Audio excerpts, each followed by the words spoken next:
The next thing I want to talk about is, I don't know how to pronounce his name. It's Shohei Ohtani, signed with the Los Angeles Angels.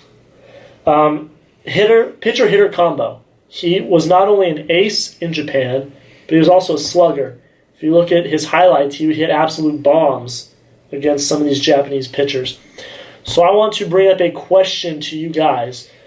Do you think that we will start to see more people transition into not just being let me rephrase the question. Do you see people kind of shying away from specialization and maybe being a hitter-pitcher kind of combo?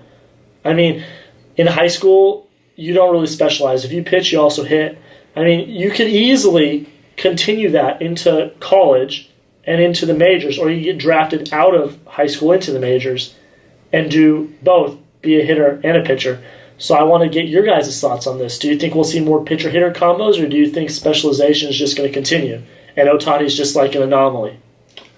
I definitely think if we come out and we see Ohtani just light it up and be amazing and hit like not even that many home runs, but like 20 home runs in a year and be a really solid pitcher, then we definitely will see it. It won't happen right away. It'll take a couple of years to put into effect. But if I kind of want to compare it to Steph Curry in the NBA, because you look at it now and Steph Curry is just jacking up threes, but he's making them. He's doing it at a great rate. And so now all the kids, they don't want to dunk anymore. They want to shoot the ball and be like, oh, Steph Curry. I want to dunk. Well, yeah, but not all of us are blessed with that gift. Not everybody can dunk, but everybody can shoot the basketball. That's why a lot of people want to be like him. And so I see if Ohtani starts to start trend setting, like, hey, I can pitch really well and I can hit really well, I don't see why not people would want to be it.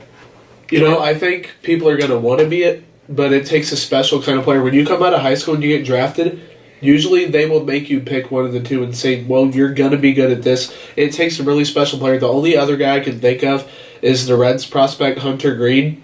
He's 6'4", 195, so he's like the perfect size for both shortstop and pitcher.